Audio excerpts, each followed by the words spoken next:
Hello, everybody, and welcome to our Clash at the Castle 2024 predictions. I say 2024 because I think this might become a regular thing.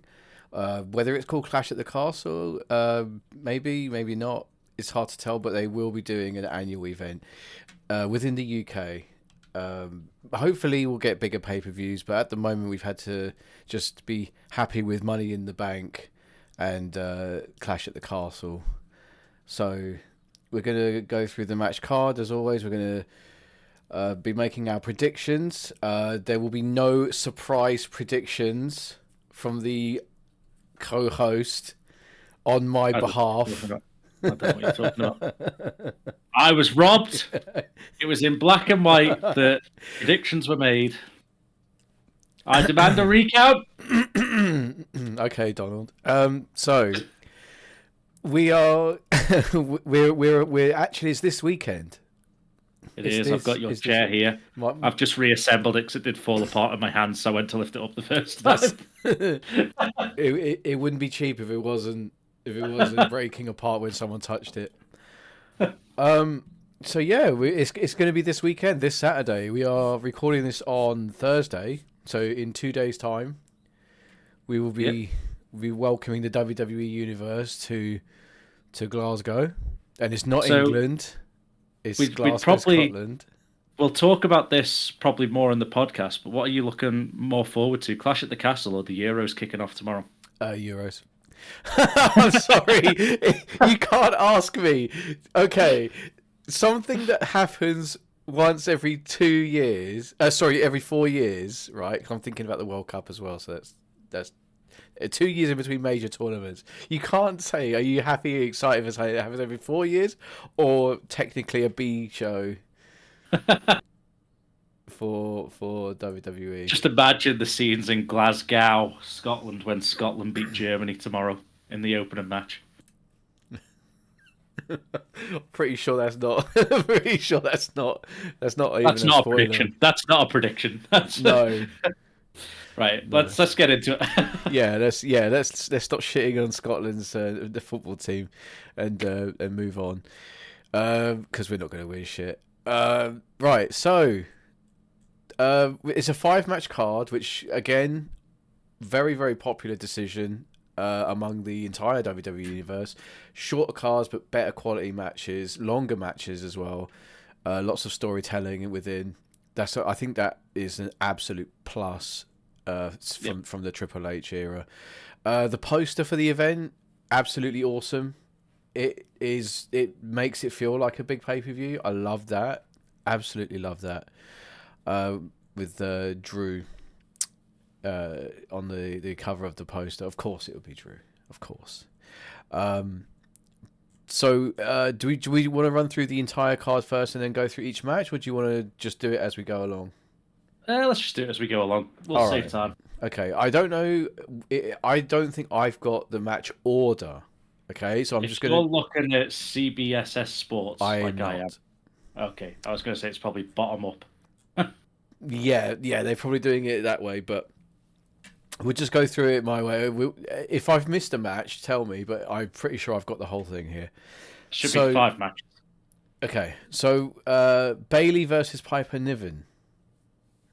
I don't know if this is going to open the show, although that would be quite a good way to open the show, in my opinion. It's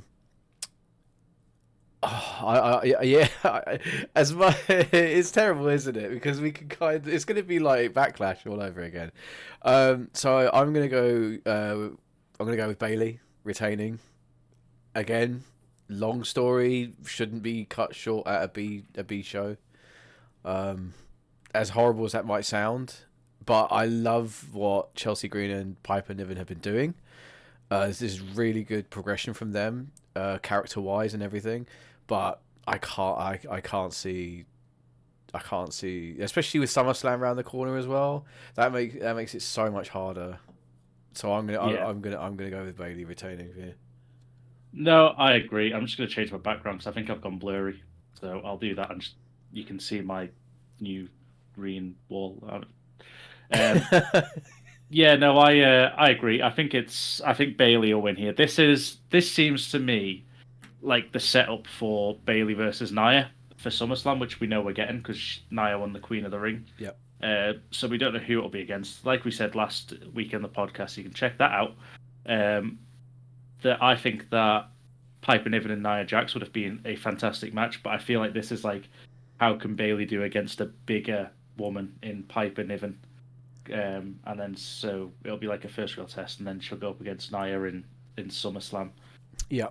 But yeah, unfortunately, I think the home Scottish fans are going to be in for a sad evening here.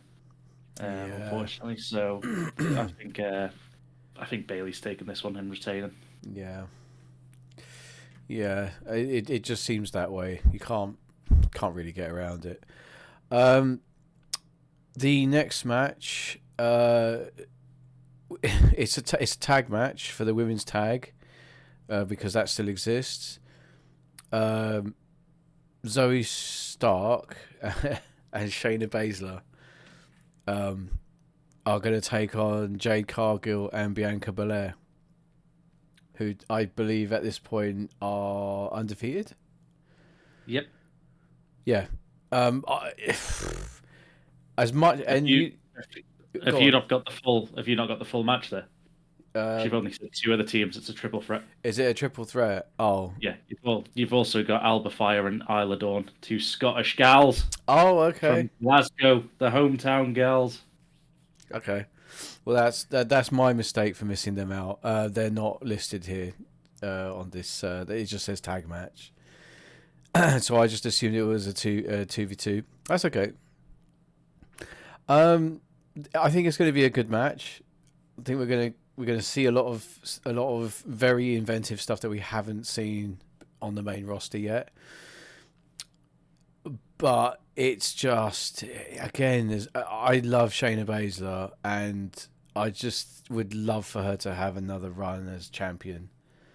But it's just not going to happen, in my opinion. It's just not going to happen anytime soon. I can't see them doing a Goldberg and like breaking their streak, breaking Cargill and Belair's undefeated streak with the titles here. I can't see it happening. So that's what I'm going for. Yeah, I think it's going to be, unfortunately for our Scottish friends, I think you're not seeing a Scottish champion crowned here either. And I think that Bianca and Jade are going to pick up the win. I think that Zoe Stark's going to take the fall, so you're either going to get Zoe Stark taking the fall, so the Scottish pair don't get pinned in front of the home crowd, right? Because they are both from Glasgow, so you can't get more hometown than these pair, because the others are from Scotland. I think Drew's from Ayr or somewhere like that, and Piper's from I don't know. I can't remember where Piper's from, but I think these two are born and raised Scotland, in Glasgow. Sorry. Yeah. So I don't know if you'll let them take the pin, because they are going to get the pop of the night. I think these two. If it's mainly Glaswegians that are there, I think you're going to get them pair getting the pop of the night. But it's either going to be Zoe Stark taking the fall, or you're going to get either Alba Fire and Isla Dawn going for the cover and then being like pulled off by Jade Cargill and to make a steal or something like that. But I think it'll be a good show. But I can't see the two. The problem WWE have done is they've done this whole thing where they've made a makeshift tag team, but the makeshift tag team are two of the strongest women on the brand. Yeah. And none of the tag teams can even get close to them. Yeah. And that is a major problem. And I think I think Alba Fire and Isla Dawn are going to get a lot of time in the match to really like show off and do their thing. I think they're going to have a lot of relevancy coming out of this, but they're not going over here. It's just not, especially at this point in the run. It's like you said, the two like physically potentially and character wise strongest characters on the women's roster. Like, yeah, it's just it's not happening here, unfortunately. Yeah. So we're both going for Jade Cargill and Bianca Belair to retain the title. It's looking like a tie again so far. Okay. Well, let's see if this next one throws up any any changes. So we have the Intercontinental Championship. We have Sami Zayn versus Chad Gable. For weeks now, as we've been seeing on Raw, Chad Gable is basically becoming a Sith Lord, and he is just like bullying. He's degrading his Alpha Academy team. He's slapping Otis around. He's bullying Maxine Dupree. He's shoving Akira Tozawa around. Who yeah, I mean, it just so okay. So we know that Chad Gable's contract is expiring. Okay, Already expired, apparently. but So I don't know how he's going to work this match because he's technically a free agent. It expired last Wednesday. Well, yes, but from what I understand, there's been a lot of positive progress in the contract talks. Yeah. Most people are saying he's likely to re-sign things. So I'm going to go against the grain here because I think they're setting up for a big match between Otis and Gable at some point down the road, and I hope it might be SummerSlam based on what I'm about to say. I think Gable goes over here. I think Gable beats Zayn at the expense of Otis, Tozawa, and Maxine Dupree, because I think they're going to finally they're finally going to get it, and they're going to try and turn on Chad Gable to make sure that Zayn wins, right? Or refuse to help him. But it's gonna be the classic sort of it works against them where something happens and Sami Zayn gets taken out by Otis and Gable capitalizes on that. So now that they've decided, yeah, we're done with him and we're gonna make sure because they're trying to help, they then end up helping Chad Gable take the title here, going into SummerSlam to set up his match with Otis. Just a thought. Just a thought. Because otherwise, it's kind of just a. Otherwise, that's going to be a nothing match. It's just going to be Otis just, turning on Chad. No, it makes sense. I think that at the end of this match, all you're going to hear in Scotland is a massive "Thank you." You're going with me as well? I think Chad's going to win here. I think that Sami Zayn has done nothing with that belt since taking it from Gunter. He's done absolutely fuck all. And I told think you. The hottest story they've got right now is Otis and Chad Gable. Isn't it? The response from the crowd just speaks volumes, man. I'm torn if this is going to be Otis goes to turn on Chad here and then wipes out Sami by mistake, giving Chad a victory, or the Alpha Academy is going to sort of maybe Chad even like turns on Otis before Otis gets the chance and like kicks them out, so he wants to do it alone. But I think that we're going to have a throwback to a certain Shield breakup. Oh, okay. And there's always a plan B. Oh, and in this case, plan B is B for Brutus. Okay. And I think that the Creed brothers are going to help Chad and have their new Alpha Academy 2.0. Okay, so you think this is the turning point?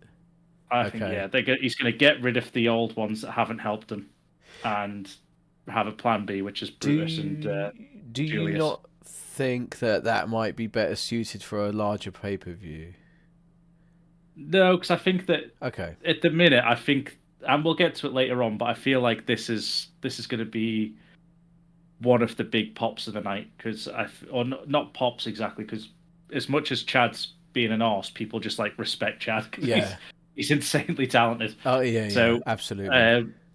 So I do think that this would be the big reveal to try and be like, oh my god, did you see that at Clash of the Castle? Because Yeah, well, so far we've had two Scottish people lose in front of their home crowds. They need something to help boost the fans, and I feel like the Creed brothers coming out and helping get an American Alpha or Alpha Academy 2.0, whatever you want, whichever version you want to go for. The American Because Alpha Academy. yeah, Triple well, A. if you look at Brutus and Julius, they look far more suited to Oh yeah. American Alpha than they do Alpha Academy. Yeah. See, the thing is, the reason I know we're going to get stuck on this for a moment, but because there's a lot to unpack, but it's one of those things where if Gable doesn't win here, he will continue to, and he can still do it.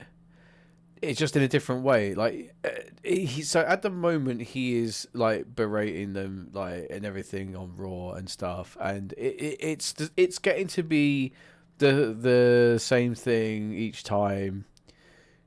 You know, we're getting there. Yeah. And you know, like when Otis was gonna like hit him, and he was like, you know, like doing the, you know, the sort of like cowering in the corner thing, and then Otis walks away, and that fucking smile, that like manipulative, like got him. The shit-eating grin. Absolutely. I don't care about that. I want to see what happens here. Like this is good TV. And I think for them to okay, so I think if Otis turns on Chad Gable at Clash at the Castle, but allows Zayn to retain the title, what the fuck? Why does Zayn need the title? He doesn't need it. I will go back in time to when I said he didn't need it before when he beat Gunther. Yeah. He didn't need it then. One thing we'll touch about more on the podcast, I think that Sami Zayn is going to be the next one fed to Braun. Yeah, I think so. It sounds that way. Absolutely. He needs Braun's doing his best work with like the cruiserweight almost that he can chuck around easily. And I think that Sammy's obviously over and one of her, like, even though we don't agree with the fact that he beat Gunter, he's one of the most over baby faces that the company's got. So I feel like him and Braun are just going to happen at some point. So I imagine he'll sell a spear or two very good, because he's an excellent seller until he starts having a seizure on the mat, which apparently pumps him up Hogan style. He's and people want to see like the resurgence of Otis, you know, like they want to see the you know they want to see him come back, as a more thing, because the thing is it was different when they split him up from the Heavy Machinery tag team. He went solo, then pretty much got everything just given to him. Then he was in that really weird Mandy Rose story. With you know, people were kind of into it, but they were kind of just like, oh yeah, we've seen this before. It started off as a joke that obviously it was Vince booking at the time. It was like, oh, she'll never go for someone like him. Yeah. And then fans just went over with the fans so bad. That they had to run with it. Yeah. And so I think the fans are waiting for things, but we'll cover that more in the podcast. So next match, this is probably not going to be at this point in the card. Maybe it will. We don't know. AJ Styles versus Cody Rhodes. Yeah. Who are you going to go for? And why? There's going to be a lot of heavy grunting, so warn your partner. Warn your partner before this match comes on that you're watching wrestling. Right. Otherwise, I think you're having like a 20-minute long masturbation session, because all you're going to hear in this match is I don't quit. It's going to be two men grunting and then saying no. Yeah. Very loud. No, you're not. We said it before. You're not ending a 3-year storyline of the Bloodline to have Cody lose this early. So unfortunately, in an I Quit match, unfortunately, AJ is saying I quit here. He's totally But I do think that you could get. Okay, so an idea that I've got is that obviously with it being an I Quit match, that means it's basically Cody Rhodes has gone, I haven't learned anything from these Bloodline rules matches, and I'm going to have a no DQ match where he has got the OC. So I do feel like he's going to get jumped by the OC, and it's going to be like a 3-on-1 sort of beatdown for a lot of it. Yeah. And I could see AJ trying to like cheat his way out of it, in terms of like almost being like a top heel. And I think it's happened before. I think it was in the 90s or something where because Cody obviously said, I'm going to make you say what you should have said 3 weeks ago, and then screamed, I quit. So I could see them just using that record and having that hidden somewhere. And then when Cody's like face down, AJ's just going to play the recording of Cody saying, I quit. No, I don't know, because so many people would be like, that is absolute horseshit. And there would have to be things where there would be like an inquiry, and it would, I mean, the ref could always catch it. I know he can't disqualify him, but he can catch it and say like, no, that didn't swing. Like if Cody like passes out to a chokehold or something like that, or not passes out as such, because then I think that makes you lose an I Quit match because you can't actually say it. Well, it becomes a TKO. Yeah. Yeah. So I imagine it's going to be some way where he's like, you can tell that he's like incapacitated, so he's not saying it, and the referee will see it. But it's something that they could do because it is like top shithousery that current AJ will do. Like just have this recording on him somewhere that he just plays over a microphone. I don't know. I think we are seeing AJ Styles' farewell tour.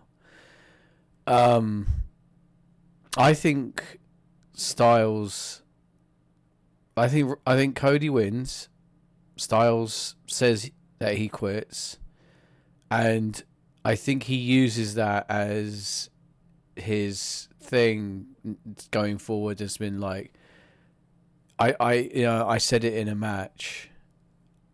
It's probably best that I mean it. Yeah. I think this is an AJ Styles farewell tour. I think this is going to be his last year in the company, because he's openly contemplated retirement, like genuinely. And like you said, there's no way Cody loses 3 years of story to, Clash at the Castle. And there's no disrespect to the event itself. It's just not the place where you can be like, oh, well, I don't know, maybe. Like SummerSlam, maybe you could have been like, maybe. But yeah, I don't know. Yeah. Yeah, I think Cody wins here. All right, let's move on because we can cover that later. We have the what I believe is going to be the final match on the card is Drew McIntyre versus Damian Priest, and this is a tough one to call, in my opinion. Oh my god! The ideal scenario is that Drew wins. He's in his home country, He gets his WrestleMania moment that he didn't get, Although technically he did win at WrestleMania, but then he got cashed in on. But I don't know. Like, does CM Punk show up? Sorry about that. Does CM Punk turn up and just absolutely wreck shit and become like the biggest heel in Scotland's history since the English, sorry? Or do we? I mean, I just don't know. I want to say Drew wins here because Priest hasn't done anything with his title either. This is what we're saying. Sami Zayn's done fuck all he hasn't done anything with that. It's gone back to Vince booking again, where the mid card titles meant shit, right? This is how it feels. But the problem is where with Sami it's different. With Sami Zayn's different, right? The kind of title doesn't really. The title is playing second fiddle to the Chad Gable Otis Alpha Academy story. Here, apart from a few challenges on and off, Damian Priest has done absolutely nothing with the title. Sure, he's like technically like in charge of the Judgment Day, but it's just like, what's he done? What major challenges has he had since winning that we've gone, oh, it could go either way? None. So this is the only time now where we're like, shit, this could be. I'm going to go with, I don't, okay. Actually, you know what? No, I'm going to let you go first. Because I need to think about this. You need to think about it. Okay, I've had 2 Scottish losers so far, and I think in the final match of the night, Don't do it. USA are going to score a hat trick. Oh no! Oh Damian no! Priest is going to retain here. I think Drew is losing, and riots will ensue. This is going to be a throwback to when, I can't remember what that match it was. I think it was Razor Ramon in the ring, where they started just lobbing like glow sticks and stuff in the ring and all sorts. Right. I think the crowd are going to go mental when he loses here. But I'm not. It might be a CM Punk interference. It could be just a Judgment Day interference. The Judgment Day are barred from ringside, so when I say the Judgment Day interference, there's one man that's not actually in the Judgment Day yet, but kind of is, and that is Carlito, which means he would be the loophole that can come out and do something in this match as well, because he's technically not a Judgment Day member. So, but I then think you'll get like Damian Priest like having a go at Carlito, saying, "I wanted to do this alone," blah blah blah blah blah. But for me, King of the Rings happened. Yeah. We know that the SummerSlam match now is Gunter gets a title shot. And if you put that belt on Drew McIntyre, there goes your SummerSlam match between Drew and CM Punk, and that's going to extend on even longer.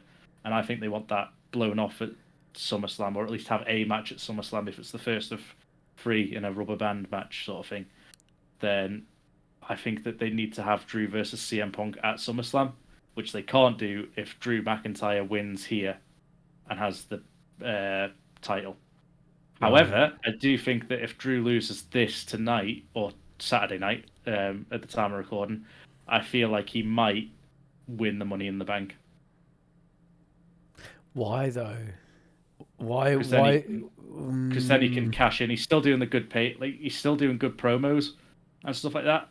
And it means that he can just cash in and get what he wants at some point. And if that means he can then, because then you could always have Drew versus CM Punk at SummerSlam. Yeah. Then later down the line, it could be CM Punk that wins the belt, and Drew cashes in to take the belt off CM Punk that way. Right. Okay. See, I don't see. The problem I have with that is I don't see CM Punk winning a belt in this year. But I don't think CM Punk becomes champion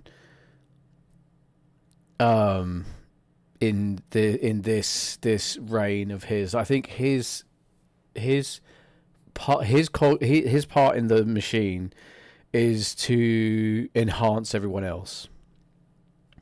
Not like that sounds awful because then I'm saying like he's like a jobber. No. But he's going to use his credibility, his history, his knowledge, his psychology. He's going to use that to set up the younger guys. But they needed to give him a high profile for you to come in with, and to come in with the one against Drew, because Drew injured his elbow. His tricep. At the Rumble, and then he cost Drew at WrestleMania. I mean, it's such a horrible one, isn't it? They're going to go to Scotland, put on multiple matches with Scottish superstars, and not have a single one go over. Something just doesn't sit right with me about that. You know?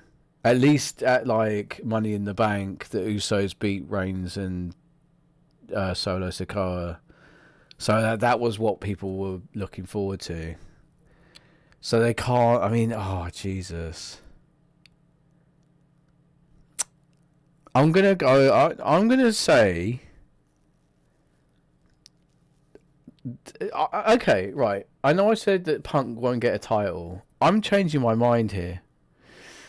I don't. Although a lot of people have said that the timing of Priest losing doesn't work, he's not really done anything to promote the title.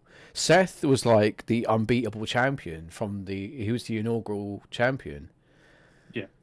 But he had legitimate challenges, and he won, except for when he had to go away after Mania to rest and recover his back and everything. And when he comes back, Jesus, that's gonna be major. I no, okay, so that we've got some, because unfortunately we've got a pretty much a unanimous decision all the way through this prediction. I'll go with I'm gonna probably end up handing you the the cheap seats title, but I'm gonna go with McIntyre wins here, setting up Gunther versus McIntyre, because we know they can put on a fantastic match. But it's not going to just be Drew versus Gunther. It's going to be a fatal four-way. It's going to be Priest versus Gunther versus Punk versus McIntyre for the title. That's my future long-term booking prediction for SummerSlam. I think because they've booked themselves into a corner. They do this a lot at the moment. They really have they don't know what they're doing, because we've got to think about what Priest is involved with at the moment. He's got he's on TV dealing with the LWO, right? He's had Gunther teasing a SummerSlam match, which hasn't actually been penned, and he's feuding already with McIntyre. So he's got he's got his fingers in a few different pies here. Yeah, fuck it, why not? I'm gonna go with McIntyre to walk out of Clash at the Castle as champion, to set up something bigger, a bigger marquee match at SummerSlam. Because at the moment, looking at the general state of play, they haven't got that marquee match at SummerSlam yet, and it's only what, like four weeks away. SummerSlam. I don't know. Is it Money in the Bank then SummerSlam? I don't know. No, Money in the Bank is June, so Money in the Bank will be about 3 weeks away, or maybe even 2 weeks away. Because I went in June, because it's starting to pop up on my timeline. Let me just Money in the Bank 2024. Okay, so 6th of July. Okay, so we are about 3 weeks out from Money in the Bank. So it'll be Money in the Bank, then SummerSlam shortly after. Yeah, SummerSlam 2024 is 3rd of August. Okay, so they're almost a month apart. So you've got 2 months, 2 months to SummerSlam, and less than a month to Money in the Bank. Yeah. Priest won't win the Money in the Bank again. Gunther will have his match with the champion. I see what you're saying about McIntyre potentially winning the Money in the Bank. Yeah. But then what does he do with Punk? He just has a one-on-one match for bragging rights with Punk. Like Punk's first pay-per-view match since he got injured at Rumble. I don't know. That just doesn't sit well with me. With Punk being involved, it needs to be a marquee match. And I don't feel like a blood feud match with Drew at SummerSlam is going to be important enough. That's just my opinion. Drew doesn't need that shine. He doesn't need that rub from Punk. So I think it's going to be bigger than that. But hey, what do I know? So I'm going to go with an upset victory, and McIntyre defies the odds, defies the Judgment Day, and walks out as champion. Fair enough. That's it. That's all the predictions done. So we will. Are you going to be watching along on Saturday? It's probably 5 o'clock, 6 o'clock start UK time. I would try. I'm at work from 6. I'll try and sneak away, or I'll see what the score is at work, and I'll try and watch along. I think they've done it in the right time. I want to say, I just want to double check. Because I'm pretty sure that England's first Euros game is Sunday, not Saturday. Because I was going to say they're both on the same time. No, yeah, England's playing on Sunday. Yeah. So yeah, yeah, it'll be a good. I think it'll be a good evening anyway. It'll be good. I think the Scottish crowd will be hot. Oh I my think it'll God. be Yeah, UK crowds are always good, and we've seen what France and I feel like every like foreign soil PLE nowadays is going to be compared to Leon because that crowd was just insane. yeah, that was special. That So was so good. I do think that the crowd's going to have a lot to do, but I feel like they will. I think that they will be up, and we're going to get the Hey Bailey song, even though it's against Piper Niven. Yeah, it's just an opportunity to do it, isn't it? So Yeah, yeah, right. Okay, well that's our predictions done then. that's it. All right. Okay, so yeah, guys, let us know what you think. If you disagree or agree, leave a comment down below. Check out the podcast as well for more extensive coverage of not only Raw and SmackDown, but what we think will be happening at Clash of the Castle 2024. And with that, it's goodbye from me. And goodbye from me.